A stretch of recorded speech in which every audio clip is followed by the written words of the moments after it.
Quisiera desarrollar una pequeña reflexión. Veo que tienen ahí el anuncio de lo que va a pasar dentro de 15 días. Y eso me hace recordar algo de por qué estamos aquí. Entonces, si vamos a titular este mensaje, vamos a ponerle una iglesia ejemplar. Ustedes son llamados a ser la luz en esta ciudad donde el Señor los puso. Entonces, porque somos como cuerpo de Cristo, somos la sal y la luz en una generación maligna y perversa. Así que donde quiera que estén, si hay de varias nacionalidades, debe recordar que nosotros somos la luz, no importa dónde estemos, para ser el referente de lo que Dios está haciendo. Así que hemos sido llamados ¿a qué? A dar el modelo de ejemplo de vida de cómo es vivir un cristianismo real, aún con nuestros defectos, con nuestros errores, pero vivir un cristianismo real. Así que bueno, un modelo ejemplar. Déjeme hacer una pequeña introducción. Déjeme tomar agua porque tomo mucha agua. Allá por el siglo XIX, a principios del siglo XX, un científico, Henry Fabre, hace un experimento. Él era un insectólogo. ¿Qué significa? Que le gustaban todo el tema de investigar todos los insectos. Entonces él hizo un experimento con las orugas, que venían aquí en España con las orugas, son como una especie de gusano. ¿Saben lo que son las orugas? Bueno, entonces existe una particularidad conocidas como las orugas militantes. Las orugas militantes son esas que se van en línea recta y pueden atravesar kilómetros, ciudades y todo, y nada las detiene. Entonces él quiso hacer ese experimento, así que agarró un recipiente circular, metió a las orugas ahí y empezaron a seguirse. Entonces llegó el momento en que, claro, siempre iba la que iba a la cabeza, pero estaban dando, claro, no sé, en el entorno en que estaban no podían ver que estaban dando vueltas, pero seguían, hasta que se cansaron y quedaron exhaustas y ¡puf!, ahí quedaron. Entonces, este ejemplo, si lo trasladamos a nuestro contexto sociocultural en el que vivimos, estamos detrás de corrientes en las que la iglesia está dando vueltas en círculo, en círculo, en círculo, y termina muchas veces desgastada. ¿Por qué? Porque estamos siguiendo los modelos correctos. Así que en esta introducción déjeme ver cuáles son los modelos que seguimos. A veces seguimos a personas que lo único que hacen es dar vueltas en círculo y en círculo. Entonces nosotros como iglesia hemos sido llamados a seguir el modelo. ¿Y cuál es nuestro modelo? Jesús. Pablo dice: imítenme a mí porque yo soy imitador. O sea, miren, yo no soy de carne y hueso, tengo mis defectos, lo que yo quiero hacer no lo hago, y mi carne me obliga a hacer lo que no quiero hacer, pero sin embargo lo que Pablo dice es: yo sigo a Cristo, aún con mis defectos y mis errores. Yo le digo: Señor, en esta debilidad glorifícate. ¿Para qué? Para que Él sea el que trabaje en mí. Entonces en este círculo, en este experimento que hace Fabre, es bueno analizar a quienes estamos siguiendo. Los modelos correctos los tenemos a través de la Biblia. Así que para esto, déjeme citar a Tesalonicenses, capítulo 1.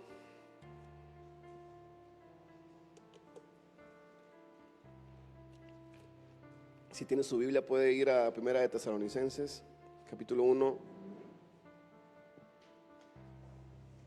y vamos a leer el verso 8.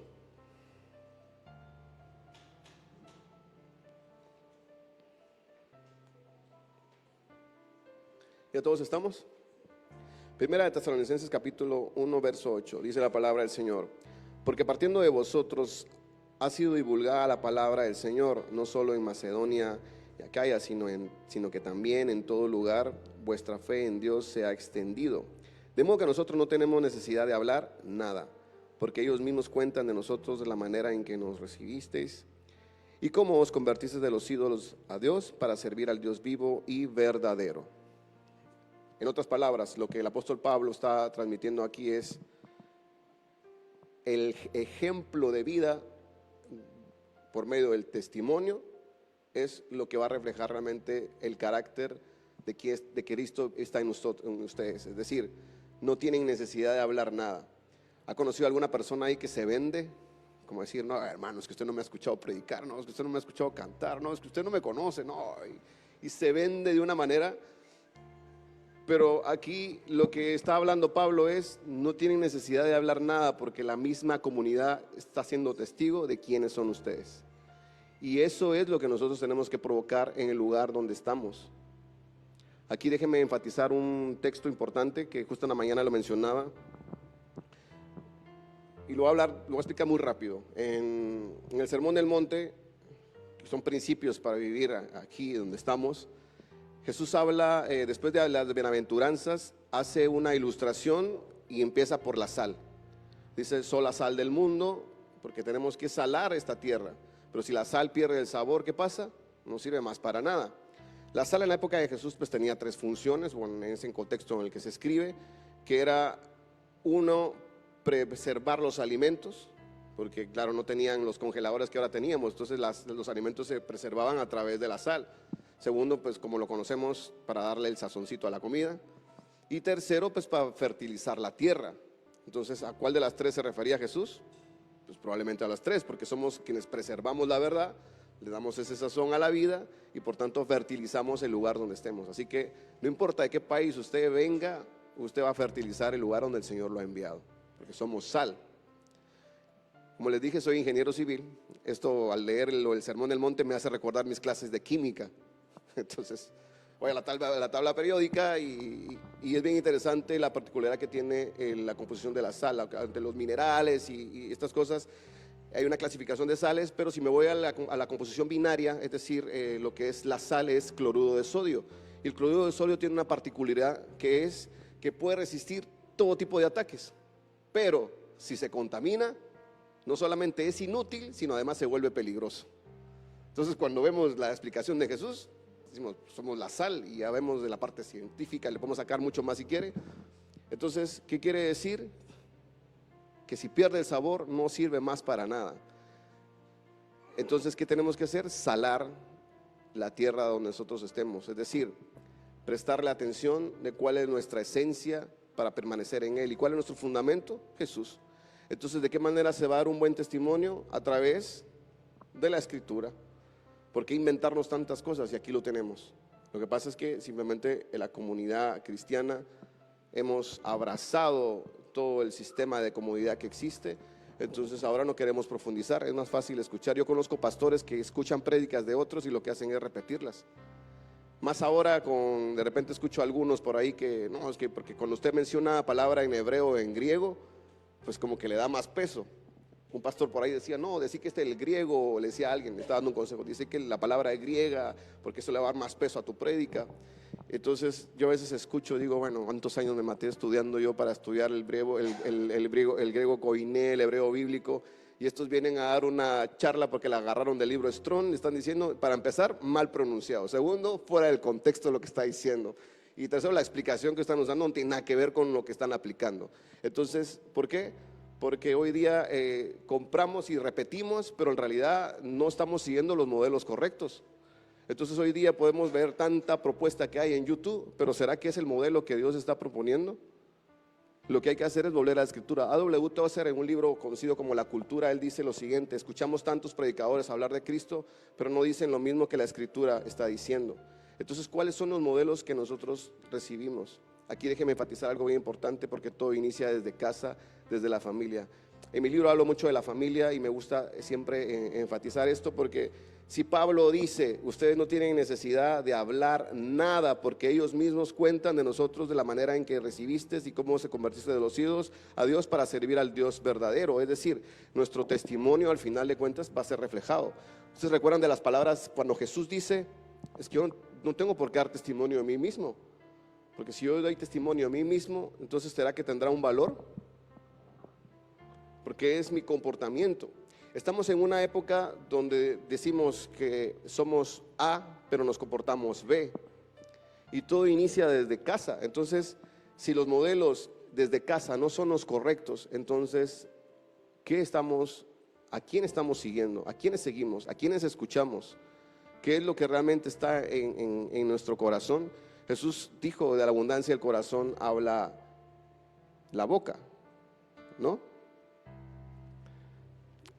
Y aquí, cuando vemos la palabra tanto en griego como en hebreo, es exactamente lo mismo que quiere decir. El corazón es todo lo que envuelve al ser humano. En otras palabras, el conjunto de sus sentimientos, de sus emociones, de la voluntad y del intelecto.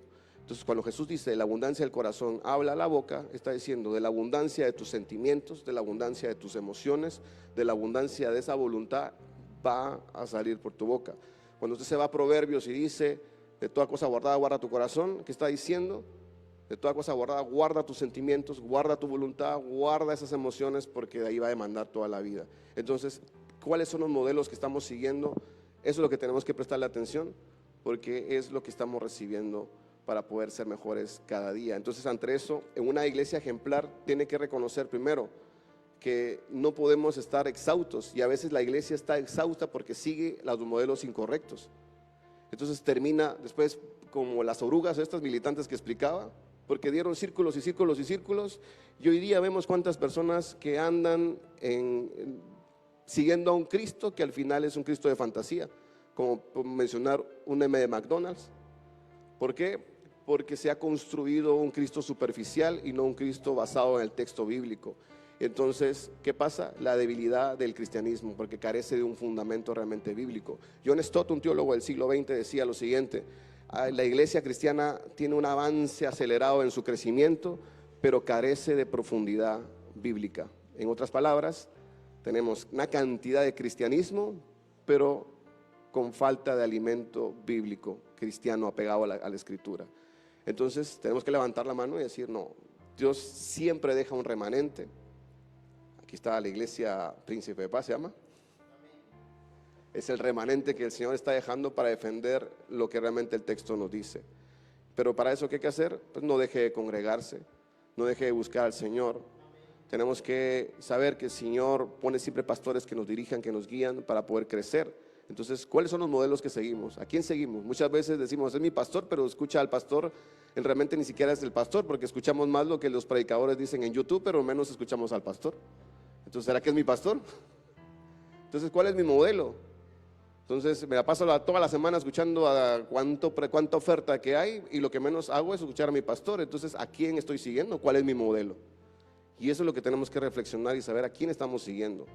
Porque no estoy diciendo que esté mal escuchar a pastor, yo escucho a muchas personas, claro, pero tenemos que prestarle atención si realmente lo que estamos recibiendo es lo correcto o no. Porque si no, podemos terminar como las orugas. ¿Y qué pasa entonces? El desgaste físico, el desgaste espiritual, y la gente termina diciendo, no quiero saber nada de la iglesia, porque quizá los modelos que hemos seguido no han sido los correctos, porque solo nos dieron vueltas, nos desgastaron al punto que dice, ¡wow! Por eso las familias deben de saber que deben de basarse siempre bajo los principios que Dios nos dejó. Yo tengo tantos casos de amigos que obligaron a sus niños, a sus hijos, a seguir a un Cristo que el Cristo nunca fue revelado para ellos. Al cumplir la mayoría de edad o cuando pudieron, lo que hicieron es nunca más en su vida volver a poner un pie en la iglesia, porque nunca les enseñaron cuál era el Cristo de la revelación, sino el Cristo de la tradición al cual tenías que regirte, y ese es el que tienes que seguir, porque así lo digo, así me enseñaron y punto. ¿Pero por qué? Porque así tiene que ser y punto. Entonces nunca les enseñaron cuál es el Dios de la revelación. Entonces, ¿qué pasa? Llegan y se apartan del Señor. Vuelve a pasar, ¿por qué? Porque los modelos nunca fueron los correctos. Y eso es lo que tenemos que reflexionar de lo que pasa desde casa. Bueno, pues ya se nos va el tiempo. Déjeme cerrar con 3 puntos. Una iglesia ejemplar debe de tener claro que estamos aquí para 3 cosas. Hay más puntos, pero voy a señalar nada más 3. Primero, estamos aquí para adorar. ¿Cuántos adoradores hay? ¿Cuántos adoramos al Señor? Pero miren lo interesante que es esto. Para decir que somos adoradores, tiene que haber una separación de nuestro comportamiento y nuestra conducta con lo que realmente decimos que vivimos y al Dios de la revelación. En otras palabras, si decimos que somos A, tenemos que comportarnos A, no decir que somos A y comportarnos B.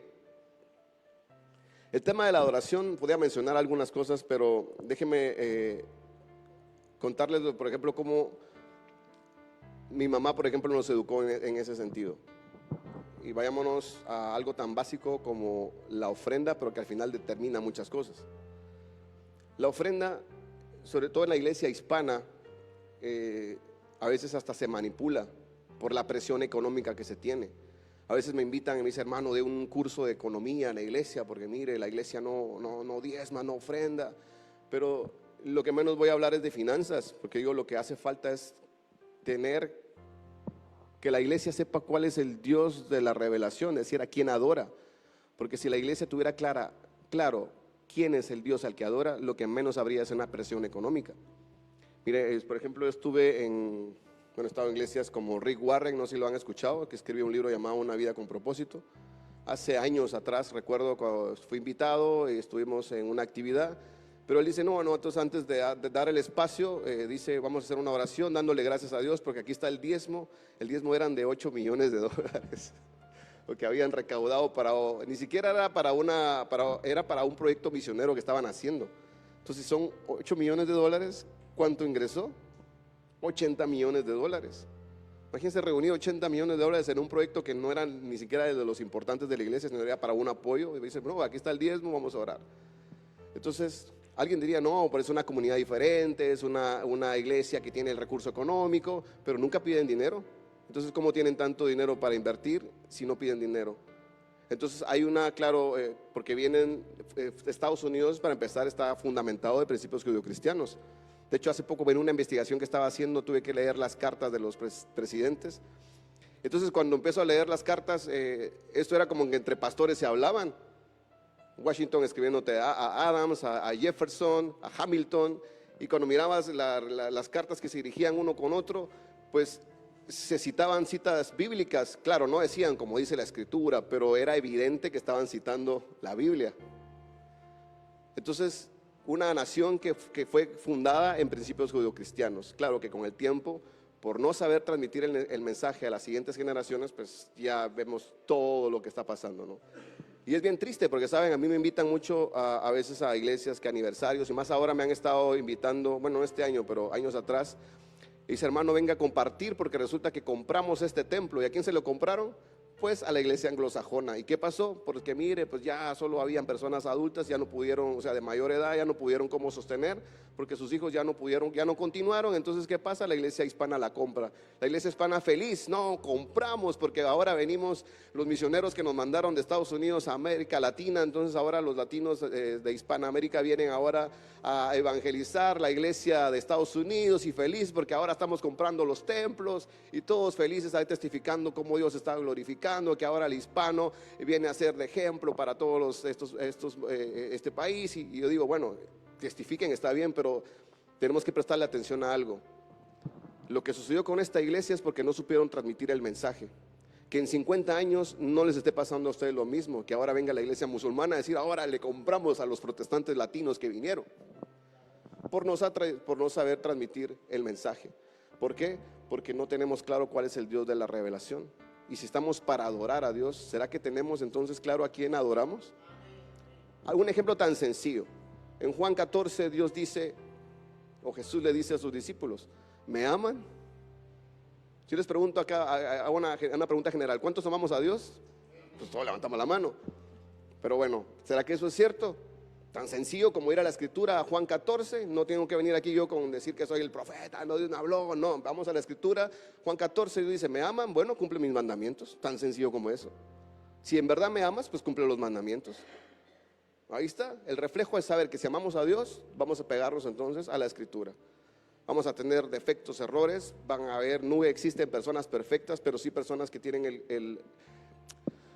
la actitud delante de Dios, decir, me equivoco, Señor, pero te busco día con día porque quiero crecer en ti a través de la renovación de mi mente por tu palabra y de la búsqueda en su presencia. No existe otra forma. Entonces, ¿por qué? Porque tengo claro quién es Dios. Entonces, para cerrar este punto de lo que estaba hablando de la ofrenda, mi mamá me decía, a ver, si usted va a la iglesia, ¿por qué tiene que correr a última hora a buscar lo que le va a dar a Dios? Usted lo invitan a un cumpleaños, se toma el tiempo para ir a la casa de ventas o al store, que sería la tienda, para comprar un regalo, busca el envoltorio y lo prepara para llevar y quedar bien con la persona. Pero para Dios, ¿por qué correr a última hora? En Estados Unidos veo como a veces están las familias, están los niños así como diciéndole, papá, dame para la ofrenda. Para mi mamá hacerle eso era una ofensa a Dios. Porque decía, ¿por qué correr a última hora y por qué honrar más al ser humano cuando Dios es el primero en nuestra vida? Entonces no hay una coherencia en lo que estamos testificando. Porque si Dios es el que yo digo que adoro a Dios, cantamos el centro de mi vida, eres tú. Entonces, ¿será que ese Dios es el centro de mi vida? Cuando mi actitud, como dice un pastor, hermano, es que mire, esos billetes que entran, el euro es un poquito más duro, pero el dólar, Hay unos dólares que llegan todos arrugados así, y darle a Dios un billete así, ¡pah!, está reflejando qué es Dios para mí. Y no estoy hablando de cantidad, sino de la manera en que le damos a Dios. Entonces, si tuviéramos claro qué es el Dios de la revelación, que es el que le estamos adorando, y si tuviéramos claro como iglesia que estamos aquí para adorar, no tendríamos esos problemas ni económicos, porque la iglesia fuera tan generosa. Si nos vamos a cómo la iglesia o cómo el pueblo de Israel ofrendaba, habían tres formas de hacerlo. No voy a explicar eso porque me tendría que meter a otros temas, pero tenían claro quién era Dios en su vida, que lo hacían una vez por año y había sobreabundancia. Imagínense. Pero ¿será que la iglesia ahora tenemos el corazón eso como para ofrendar una vez al año? Y para que la iglesia tenga el suficiente recurso para subsistir un año, imagínense. Y no estoy hablando aquí que vengan a dar su dinero, sino lo que estoy hablando es de la adoración. Tener claro, como estoy hablando al principio, usted puede dar un euro, un dólar o lo que usted quiera, pero que sea del corazón. ¿Se acuerdan cuando aparece la mujer y le dice, todos se burlan y dicen, bueno, pues esta mujer ha dado más que todos? Entonces, no es la cantidad, sino es el corazón con el que yo adoro al Señor. Y para eso cierro con una pregunta que Dios me confrontó hace años. Y es, ¿cuántos adoramos al Señor? Bueno, les hago la misma pregunta que Dios me hizo a mí. Si soy un adorador, tiene que haber una coherencia con lo que digo y lo que es mi vida real. Pablo dice aquí, no tienen que decir nada. Ellos mismos se dan cuenta de quiénes son ustedes. ¿Eso está claro? Bueno, si somos adoradores, se va a reflejar también de esta misma forma. Un escritor, yo estaba leyendo y dice, ¿cuánto tiempo al día tomas para leer la escritura? Si hablamos de 24 horas, tomemos una hora de cada de esas 24 horas, agarremos 10 minutos. Y yo les pregunto, de cada hora, ¿cuántos 10 minutos toma usted para leer la Biblia? Ahora, de cada 24 horas, cada hora, ¿cuántos 10 minutos tomamos para estar en redes sociales o todas las plataformas de streaming, todo eso? Entonces, si esto pesa más que esto, hay que cuestionarnos si en verdad somos adoradores. No estoy diciendo de que esté mal que usted mire cualquier plataforma de streaming, pero que esto nunca venga a reemplazar nuestra relación con Dios. Estoy de acuerdo que hay que distraernos. A mí me gusta ver series, me gusta distraerme, divertirme, pero que esto nunca reemplace esto. Entonces ahí hay que cuestionarnos si en verdad, porque entonces si yo digo que soy adorador, pero no hay una coherencia con el Dios que digo que adoro, entonces hay que empezar a analizar eso en nuestras vidas, porque entonces algo ahí hay que empezar a reforzar y únicamente es en la presencia de Dios. Entonces, número uno, saber que estamos aquí para adorar. Juan 4:24 dice que Dios anda buscando adoradores en espíritu y en verdad. De hecho, todos los ministros de alabanza usan eso hasta como amuleto, porque Dios busca adoradores en espíritu y en verdad. ¿Ha escuchado esa frase? ¿Cuántos adoradores en espíritu y en verdad hay aquí? Amén, amén, amén. Pero ¿será que eso va con una coherencia con nuestra vida? Es lo que tenemos que reflejar y analizar. Segundo, ya el tiempo se nos va, estamos aquí para ser testigos. ¿Qué es un testigo? Pues un testigo es el que estuvo presente para ver los actos. Por eso cuando critican el cristianismo, que dicen, no, que los evangelios se contradicen, digo, pues la evidencia. ¿Pero por qué? Porque, ¿va que sí? ¿Por qué? Porque dicen, no, es que se contradicen los evangelios.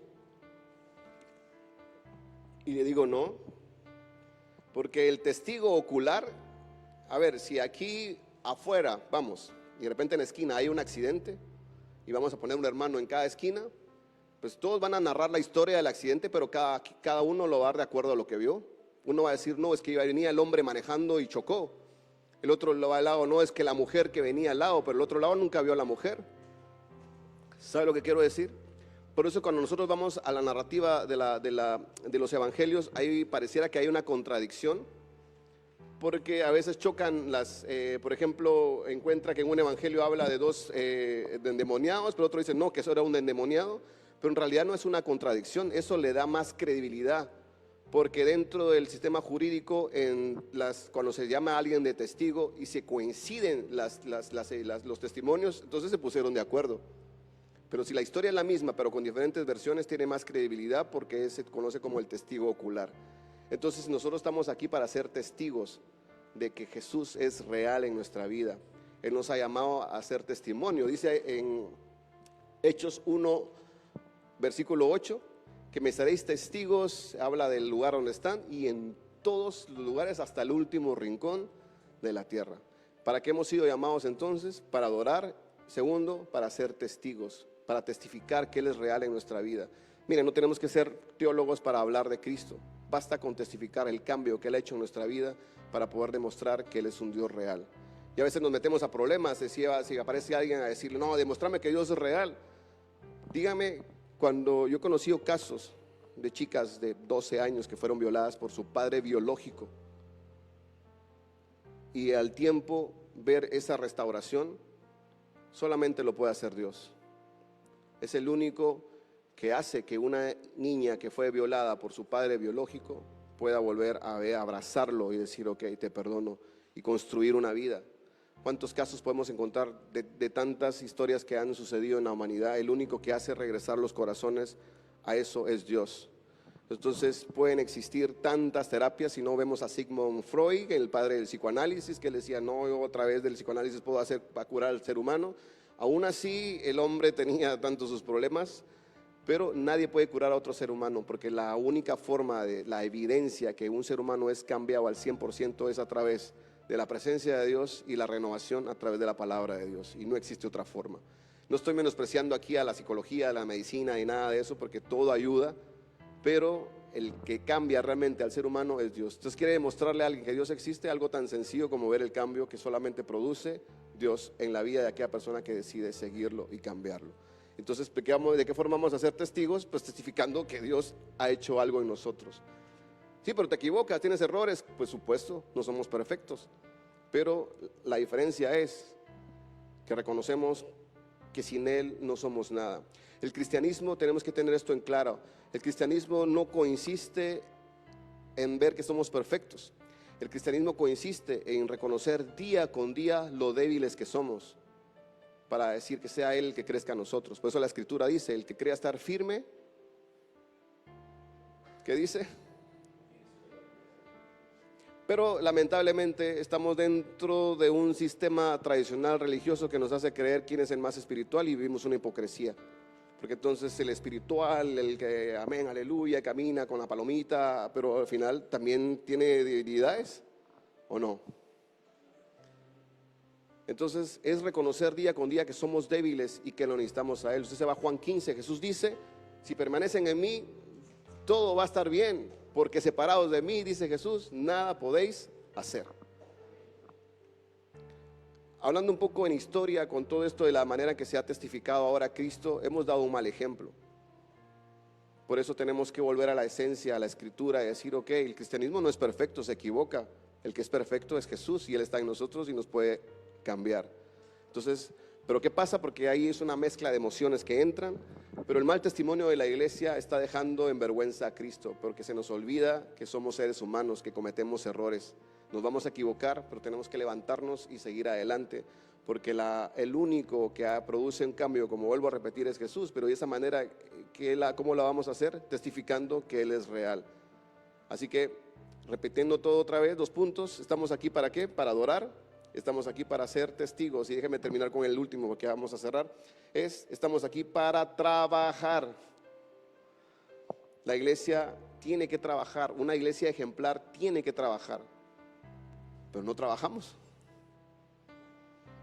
Ven, cuando Jesús ve la multitud y dice, bueno, pues que la mies está regada, pero hay pocos obreros. Hay que orar al Señor para que mande obreros para recoger esa mies. Pero simplemente el cristianismo ahora nos propone, en toda esa gama, ahora es el ser artistas. Como les dije, yo soy invitado ahora a los Grammys, pero no vengo del área cristiana, sino porque yo ¿se acuerdan que les conté una vez mi testimonio aquí? Yo estuve firmado con Sony Music, una disquera transnacional. Yo escribí canciones para mucha gente famosa. De hecho, gracias a esa carrera es que también pude sacar como mi visa de trabajo en Estados Unidos, entonces por mi carrera musical.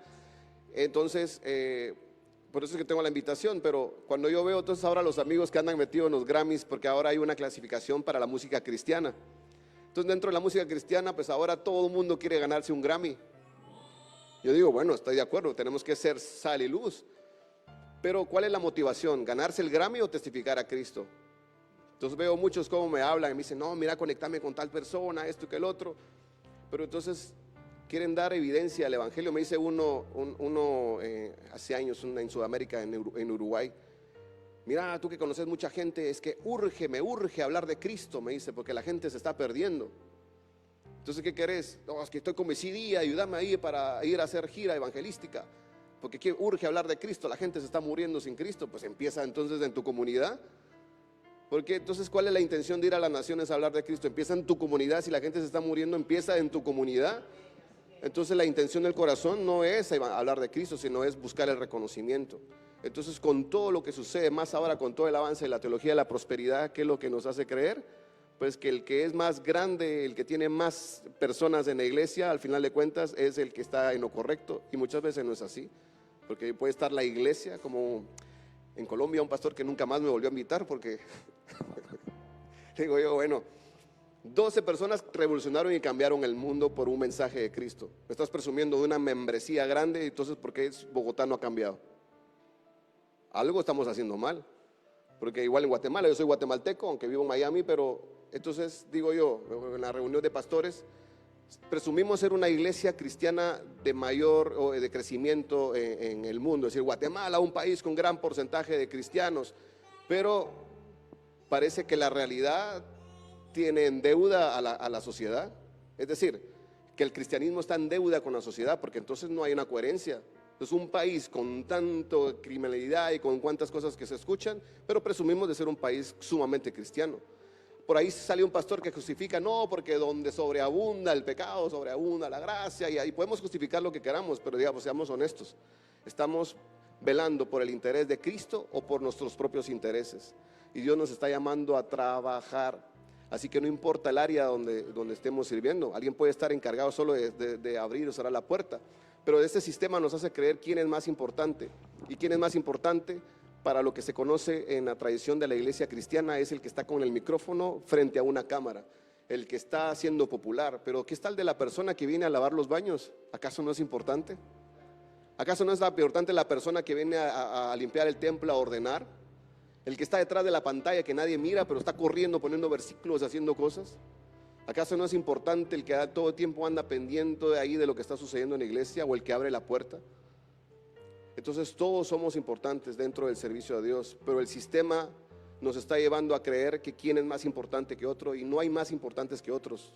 Le dice, a ver, Señor, pues deja que mis hijos estén ahí, porque queremos, así como, ¿sabes qué? Tenemos en Guatemala, decimos que tenemos cuello, es como que estamos más cerca para ganar ciertos beneficios. Y dice, no, el que quiera ser el mayor, sirva. Nadie es mayor, no hay jerarquía, pero la iglesia nos está llevando a eso, sobre todo con todos estos movimientos, sobre todo lo que ha producido estos movimientos, que no me voy a meter a hablar de eso, pero sí es una realidad que está haciendo daño, porque entonces es más importante el que logra cierta popularidad. Yo tengo amigos que llenan estadios a través de la música, pero aquella persona que conta una guitarra y está en una montaña misionero y nadie lo conoce. Una vez me llamaron para pertenecer a un grupo, dice Los Adoradores de América. Entonces yo cuando empecé a ver dije, bueno, pero aquí solo famosos hay. ¿Y dónde está aquel misionero que está en Brasil? ¿Dónde está el que está allá entre las montañas en el Perú? Nadie sabe que conoce, pero está con una guitarra cantando, adorando a Dios. ¿Acaso él no es un adorador? La excusa era, no, porque somos el referente, entonces no es eso, que está haciéndote por otro lado, no lo tomes a mal. Sí, pero ¿sabes qué? Aquí hay un interés detrás. ¿Por qué? Porque el sistema nos está llevando a que el que trabaja tiene ciertos beneficios, pero entonces ahí es donde viene la clasificación y ya nos exigen con todas las demandas. Entonces de que dice, bueno, pero si yo digo que soy un siervo de Dios, ¿por qué tengo que ir a un lugar con una lista de cosas para pedir? Si entonces quieres que yo vaya, me tienes que dar todos, este es mi rider, es decir, todos los requisitos para que yo pueda. Pero si soy siervo de Dios, hay iglesias que con aquellos presupuestos que vienen, yo les digo a algunos de mis amigos que son muy famosos, y les digo, a ver, pero si la iglesia no tiene para darte ni $1,000 y te estás cobrando 10,000, no, que se junten entre iglesias y van a reunir. Pero no se supone que sos el adorador.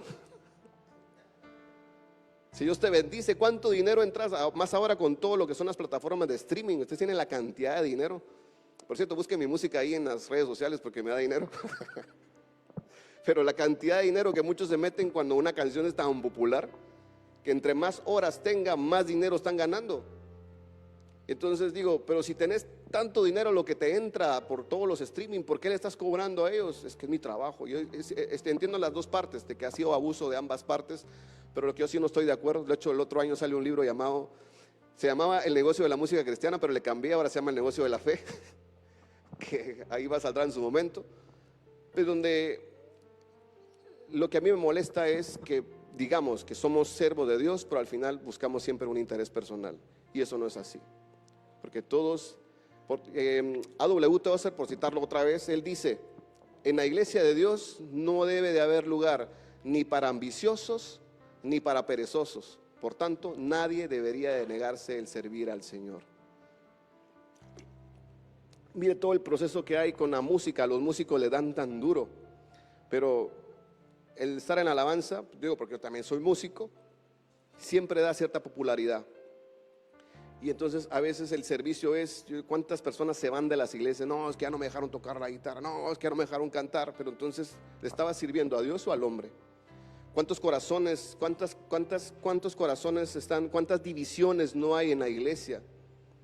Porque ya no llegaron a un acuerdo de algo, entonces con la excusa de decir, no, es que yo quería trabajar y en esta iglesia no me dejan trabajar. Pero realmente, ¿cuál es la intención de mi corazón? ¿En verdad estoy buscando trabajar para Dios o estoy buscando un interés personal? Porque si hay esa oposición y si de repente no llegamos a un acuerdo, yo me termino yendo, entonces uno de los dos está mal. Y hay que analizar nuestro corazón, porque si vamos a trabajar para Dios, somos un cuerpo de Cristo y todos sumamos. Hay momentos, hay tiempos, estoy de acuerdo, pero a veces la crítica, bueno, yo tengo 10 años aquí, él acaba de venir, tiene 6 meses y ya le diste más privilegios que a mí. ¿Alguna vez hemos escuchado casos así? Que hay que analizar varias cosas ahí, pero a lo que quiero llegar es que cuando las intenciones no son las correctas, se reflejan a través de nuestras acciones y venimos a justificar. Y hoy día escuchamos a tantas excusas, decir, no, es que yo defiendo la sana doctrina, yo soy celoso de la palabra, pero en realidad, ¿será que estamos defendiendo eso o solo nuestros propios intereses por nuestro orgullo de no reconocer que nos equivocamos? La fidelidad los que están casados o la fidelidad dentro del liderazgo no se mide por decir, yo con el pastor hasta el final, cuente conmigo hasta el final, pero el día que me corrige ya no quiero volver a verlo en mi vida, ¿sabe? El matrimonio, a ver, dígame, los que están casados no se han peleado alguna vez. La fidelidad no se mide cuando está todo bonito, que mi amorcito, que la cena y todo. Cuando se pelea, ahí mira si realmente es fiel o no. Y yo cojo con lo que voy a decir, mira qué manera Jesús lo eleva, porque hoy muchos dicen, no, porque el pecado hay que cometer el acto, me dijo una vez alguien por ahí. Dije, ¿estás equivocado? Ve al sermón del monte que dice Jesús. Decía, bueno, antes había que hacer el acto, ustedes escucharon que había que matar, dice Jesús, no, ahora olvídense. Solo con el hecho que te enojes ya pecaste. Habla de la fidelidad, bueno, no tienes que tener el acto sexual con la mujer, solo con el hecho que la imagines aquí ya pecaste. Porque el pecado no está en el acto, el pecado está en el corazón. Entonces, ¿a qué manera lo eleva Jesús? Decir, bueno, entonces quiere saber si alguien es fiel, no tiene que decir, es que mi amor te engañé, no, a ver, ¿qué está pasando detrás a veces? Más con todas las plataformas que hay, como Snapchat, que solo le da 10 segundos y ya después las evidencias, hay otras plataformas por ahí, mandan las fotos y después queda eliminado, no hay una evidencia de poder decir, comprobar qué es lo que está pasando.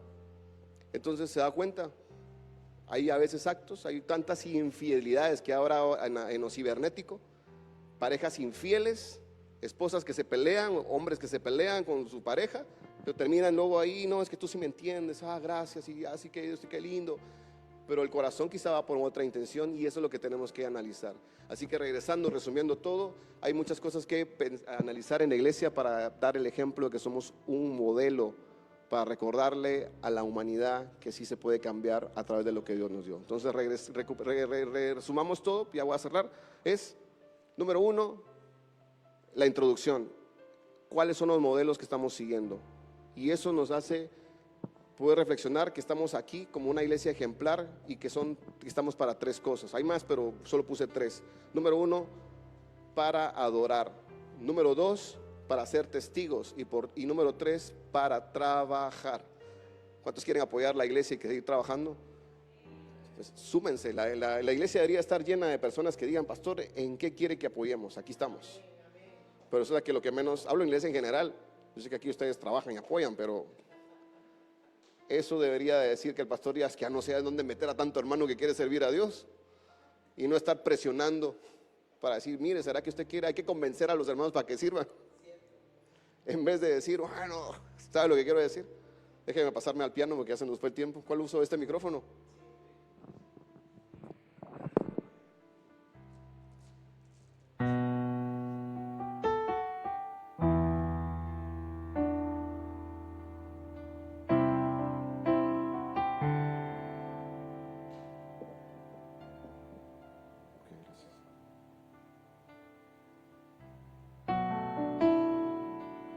Terminar este momento, quisiera que podamos solo dejarnos ministrar por Dios de esta pequeña reflexión que hablamos hoy. Recordemos que somos una iglesia ejemplar, pero partamos de lo primero.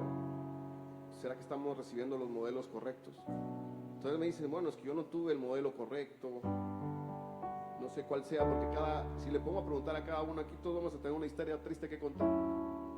Todos tenemos algo triste que contar y algo que tal vez no ha sido un modelo correcto, pero este es el tiempo de recapacitar y decirle, Señor, pues, aunque quizá yo no fui el modelo correcto o no recibí el modelo correcto, decir, no es el hombre al que sigo, es a Cristo, y por tanto reconocer que vamos a adorar al Señor, vamos a testificar y vamos a trabajar. Pero para poder lograr todo eso, solo hay que reconocer que sin Él no somos nada. Así que voy a cerrar con esta canción, es muy conocida, tiene más de 30 años. Pero que sea como una oración donde le digamos al Señor, renueva mi vida, renueva lo que soy y que Él se glorifique. Acompáñame con esta canción y dice: renuévame, Señor.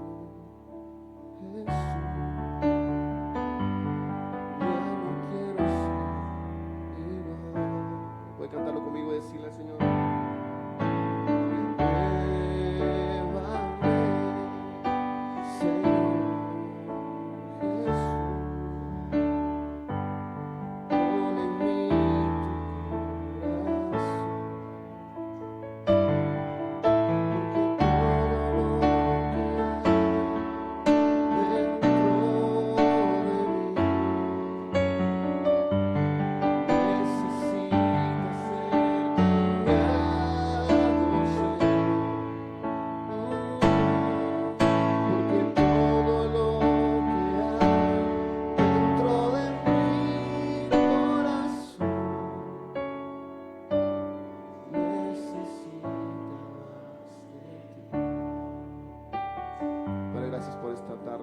Señor, que has hablado en nuestras vidas. Pido, Señor, que tú bendigas esta iglesia, Señor, cada familia, Señor, que representa esta iglesia, Dios.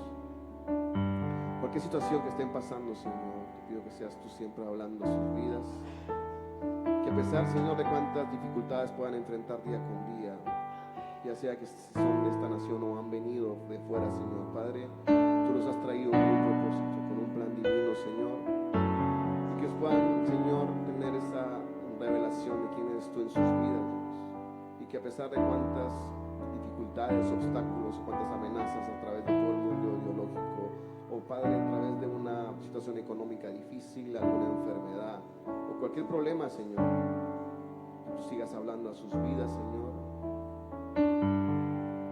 para que puedan levantarse, Señor, diciendo que tú eres un Dios real, un Dios que cambia, un Dios que transforma, un Dios que suple nuestras necesidades, un Dios que ha prometido nunca dejarnos. Y aun por muchas veces, Señor, que pareciera estar en ese vacío, que no hay respuesta tuya, vamos a decirle al mundo que tú estás trabajando ese carácter en nosotros, Dios, porque hemos decidido seguirte, Señor. Por tanto, en nuestras vidas todo tiene un plan divino, Dios, un propósito. Vamos a terminar diciendo al Señor: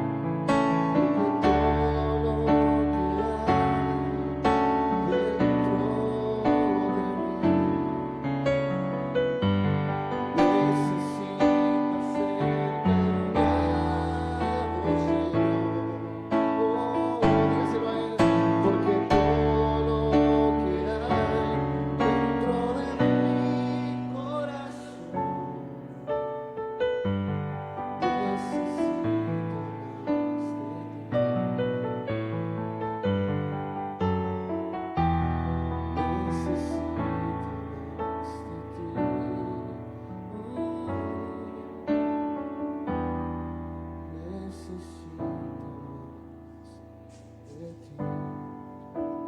Señor, por este tiempo. A ti sea la honra y la gloria, Jesús. Amén y amén. Señor me los bendiga. Si Dios permite, nos vemos. Gracias.